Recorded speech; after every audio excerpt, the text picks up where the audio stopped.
Hey! Doki Doki Literature Club, we're back. Fuck.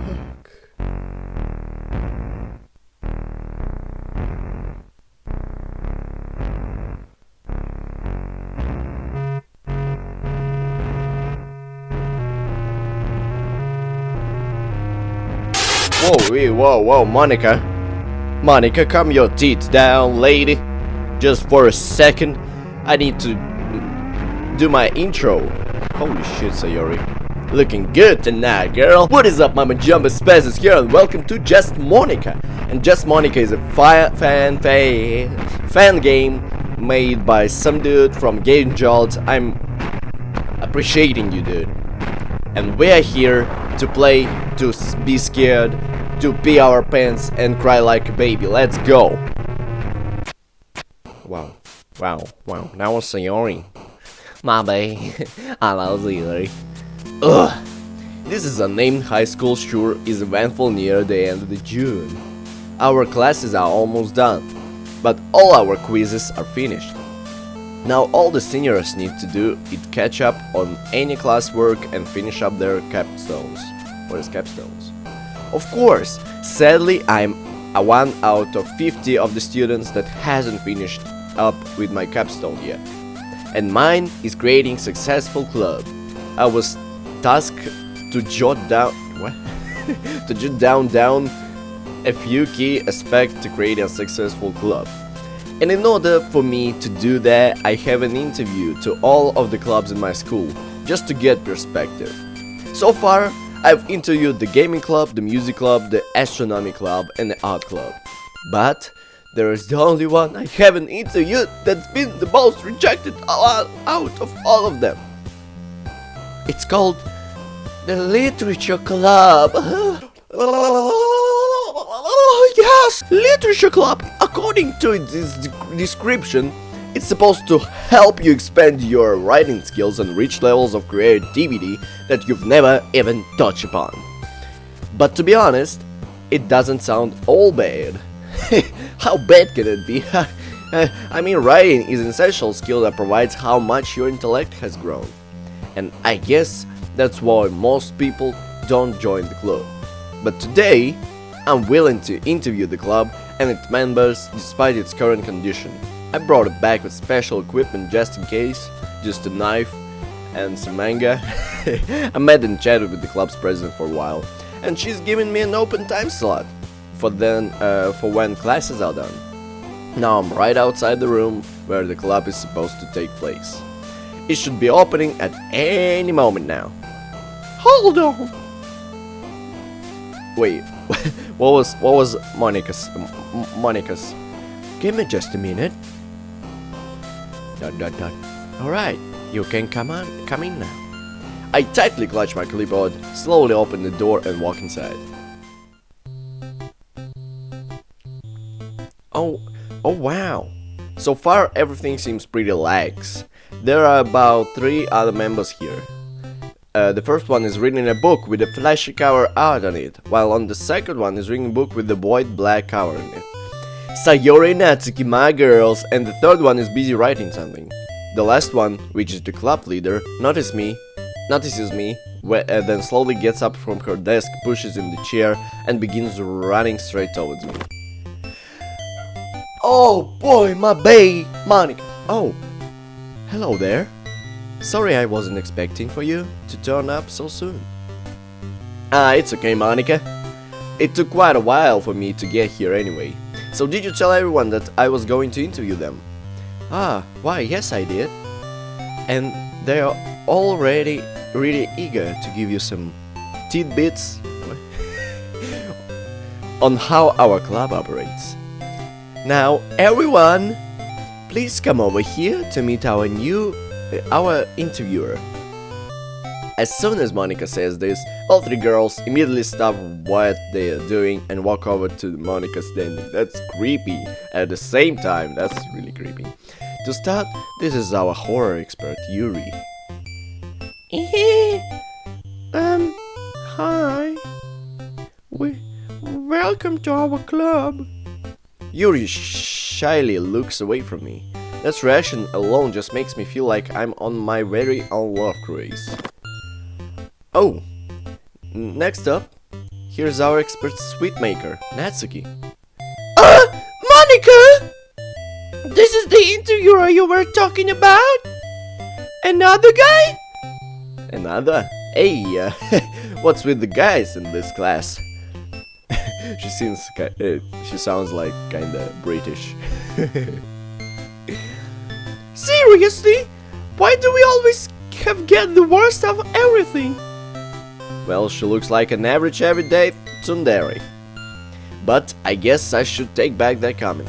After all, there's more to a tsundere than what's on the surface.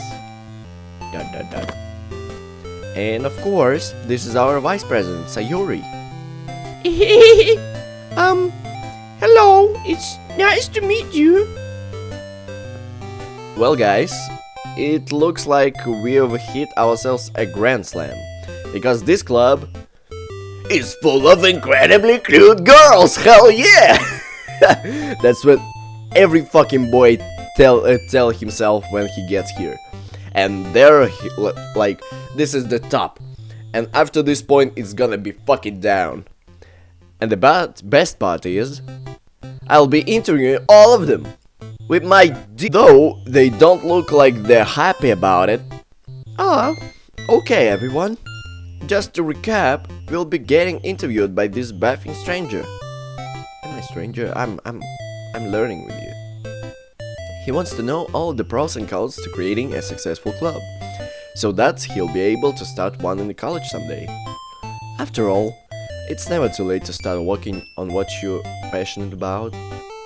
Isn't that right, guys? But Monica! Oh, fuck me. Well, that's true. Yeah, she does have a point. Don't worry, Monica.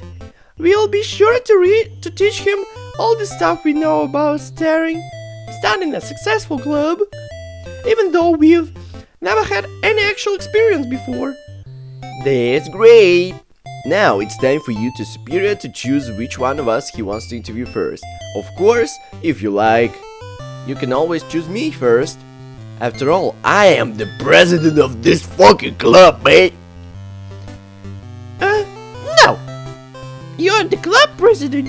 Surely you have way more things to do just sticking around for an interview? Why don't just you leave in the more reliable club members? Actually, Natsuki, I think it's the club president's job to leave the interview to the vice president. This is the way they could let most helpful club member take the next interview. Are you implying that you should go first after Sayuri? I don't know.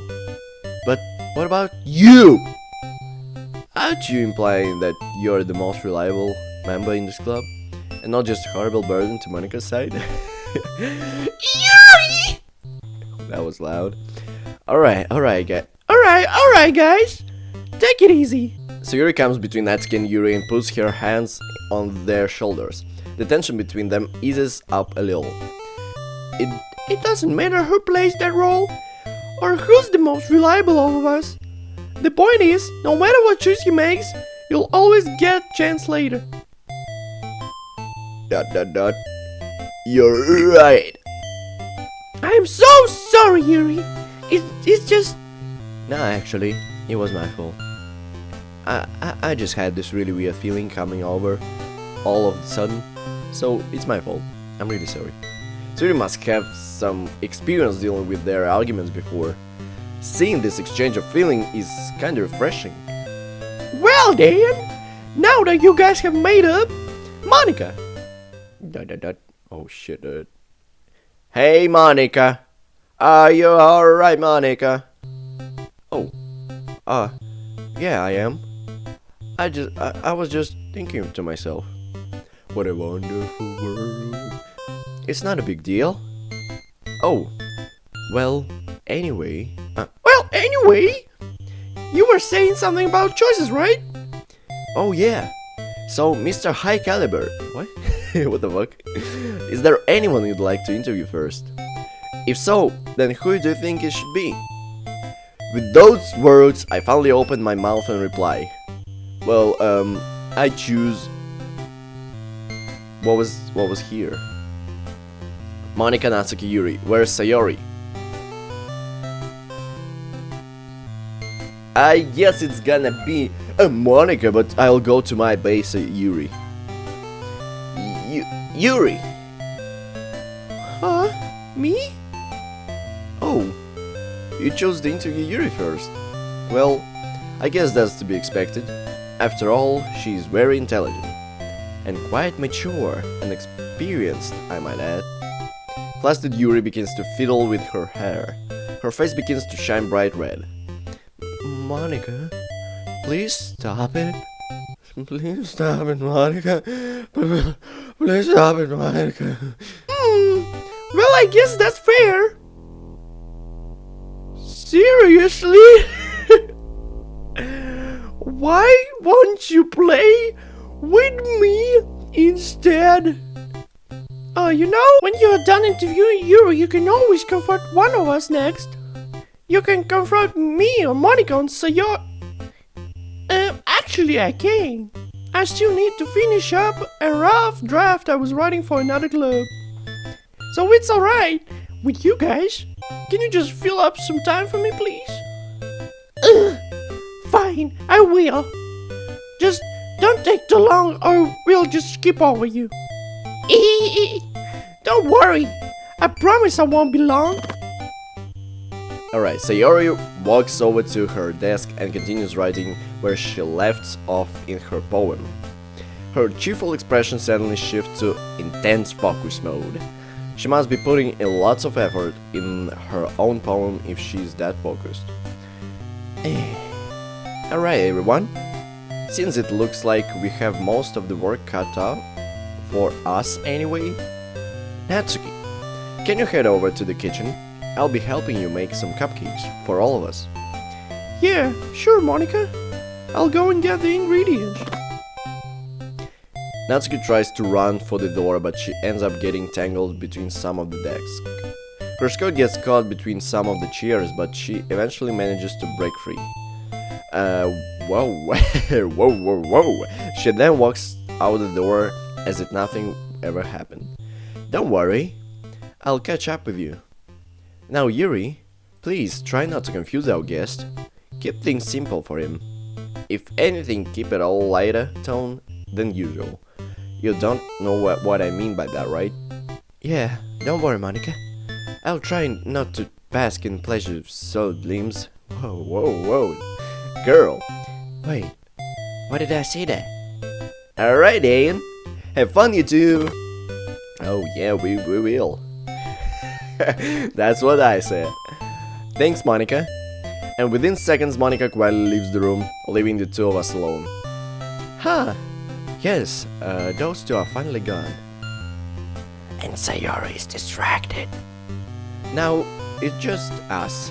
And only us. Okay, now before we get started, I have a request. Would you mind if I make some tea? It's supposed to help revive the mind and any forms of stress. And by the look of things, it looks like you could really use some yourself. Oh, do I like really bad? Well, you're right. I guess it wouldn't hurt to have some. Well, what are you expecting? I mean, I did say I was busy with classes, not to mention that I interviewed 4 clubs in the 4 days. It's not like I had any actual time to relax anyway. Alright then, just give me a few minutes, I'll go set it up. Yuri walks over to the closet. I watch as she grabs a small water pitcher that has a filter inside. Could you hold this for just a second? Sure. I'll be plugging this in its teacher desk. When I'm done, I'll go and retrieve some water. She walks past me and gently sets up the kettle down on the teacher's desk. That looks like an original game, actually. And the way she moves while doing this, it really contradicts the way she speaks. There's a sense of intelligence, yet somewhat hidden restraint with those long slender legs. Oh, She got some hips, dude. Okay, now pass me that picture, please. Thank you. Now don't you dare leave this spot. I'll be right back. And she will catch herself. Then she carefully maneuvers her way past the desk and exits the classroom to get some water. While she's gone, I set my clipboard on one of the desks next to me and unload the equipment in my book bag. Then, when I finished unloading, I sit next to Yuri's desk and patiently wait for her to return. Alright, some shit is going to get down. Alright, it's been about 37 minutes and Yuri hasn't come back from the water fountain yet. Rip and pepperonis, dude. It shouldn't take this long for someone to fill a pitcher up with water. The environment around me isn't completely silent. Well, almost. I can still hear Sayori jotting stuff down her rough draft. And every now and then I'd hear the sound of the other students having fun outside. While I'm still here in my seat waiting for Yuri. But before I could break in the horrible state of boredom... You, finally! 37 minutes, girl, I'm back. Oh, I'm sorry. I was gone for a long time, wasn't I? I didn't mean to leave you waiting for so long. It's okay, Yuri. I'm a pretty patient person, so really didn't mind the long waiting. Well, despite the obvious facts, I'm lying. Oh, I see. He's so nice. He's so nice. That's about me, girl. Yuri bashfully walks by me and heads straight for the teacher's desk. She pours all of the water into the kettle and inserts the tea pack into it. Then she leaves it to boil for a couple of minutes. The kettle shoots steam from the spot, signalizing that it's ready. Yuri takes out two glass teacups from the teacher's desk and pour a bit of tea into each one. Then slowly walks towards me, passes me one of the teacups, and takes her sip. Alright, here's your tea. I hope you enjoyed it. Trust me, I know you will. I just know it. Thank you. Scene saved. Wow, alright. I take the cup from Yuri's hand, and surprisingly the cup isn't scalding hot. It's lukewarm. I take a small sip of the cup and bask in its flavor. From that one sip alone, I can taste its bizarrely strong flavor from the get-go. What get-go? It starts off with a fruity, tangerine-like flavor with a bit of watermelon from the middle. What?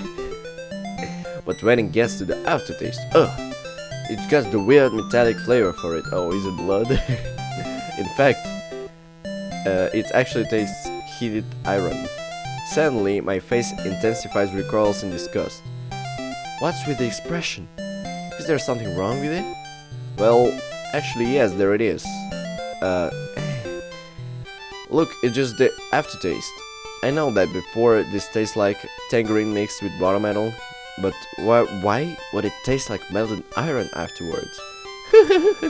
Well, that's pretty easy for me to explain. For you see, what you just drank was my blood. I told you that was the blood. Shit, dude. And now, that's inside of you. Your body now belongs to me. Forever.